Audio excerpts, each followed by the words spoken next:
Hi friends, Ayyanar துணையில் நம்ம சோழன் என்ன தப்பு பண்ணியிருந்தாலும் நிலாவுக்காக தான் பண்ணி அவர் ஓனர்கிட்ட போய் காலில் விழுந்து மன்னிப்பு கேட்டதோட கேரக்டர் சூப்பராக இருக்குதுன்னு நினைக்கிறவங்க நம்ம வீடியோவை லைக் பண்ணிக்கோங்க. தப்பு பண்ணதுக்கு சோழன் மனசார போய் அவரோட ஓனர்கிட்ட காலில் விழுந்ததை பார்த்துட்டு அவருக்கே மனசு இலகிருச்சு. ரொம்ப வருஷமாக அவர்கிட்ட வேலை செஞ்சிட்ருக்கிறவரை பற்றி அவருக்கு தெரியும் இல்லையா, அவர் ரொம்ப தங்கமான மனுஷன் தான் சொல்லணும்.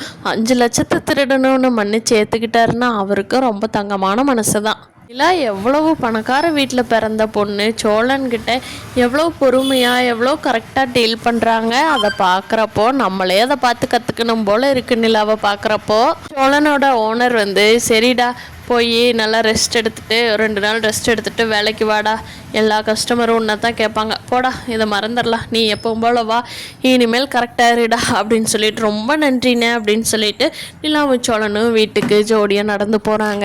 அங்கே சேரனுக்கும் நடேசனுக்கெல்லாம் ஒரே பதட்டமாக இருக்கிறாங்க. ஐயோ நிலா எப்போ வீட்டுக்கு எப்போ கிளம்ப போகுதுன்னு தெரியலையே, அந்த பொண்ணுக்கிட்ட நம்ம என்ன சொல்ல முடியும், இப்படி பண்ணி வச்சுட்டானே இந்த பையன் அப்படின்னு சொல்லி சேரன் பயங்கரமாக புலம்பிக்கிட்டு இருக்கிறாரு.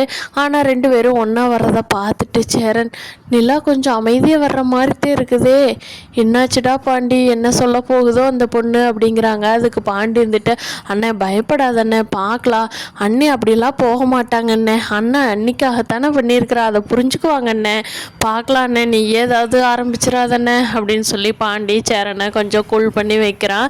நிலா வீட்டுக்கு வந்த உடனே, அண்ணே ஏதாவது சாப்பாடு செஞ்சுருக்கிறீங்களா, அவருக்கு ரொம்ப பசிக்கும்ல, எனக்கும் பசிக்குதுண்ணே, காலையிலேருந்து நல்லா சாப்பிடாமையே, சாப்பாடு இருக்கா அண்ணே அப்படிங்கிறாங்க.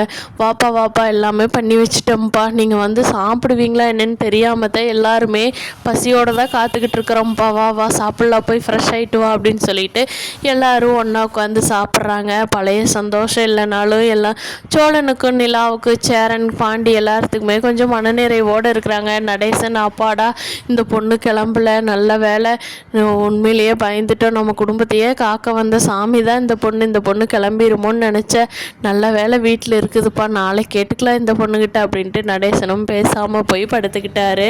என்னதான் சோழன் திருடி இருந்தாலும் நிலாவுக்காக பண்ணினது உண்மையிலேயே சூப்பர் தாங்க. நிலா ஆஃபீஸில் போய் நமக்கு நீ பார்ட்னர்ஷிப்பே வேண்டாம், ஆர்கிடெக்டராக ஜாப்புக்கு வேலைக்கு எடுக்கிறாங்களா அதுலேயே சேர்ந்துக்கலாம், நம்மளுக்கு அது தானே பிடிச்சிருக்கு அப்படின்னு சொல்லி நிலா சந்தோஷமாக அந்த பதிலை சொல்லலாம்னு நினச்சிட்ருக்காங்க அவங்க ஃப்ரெண்டுக்கிட்ட. அப்படியோ பெரிய பிரச்சனையாக சமந்துட்டு இருந்த சோழனுக்கு நல்லபடியாக முடிவு கிடைச்சது. பார்க்கலாம் ஃப்ரெண்ட்ஸ், ஐயனார் துணை ரொம்ப இன்ட்ரெஸ்டிங்காக போயிட்டுருக்கு. அடுத்தடுத்து என்ன நடக்க போகுதுங்கிறத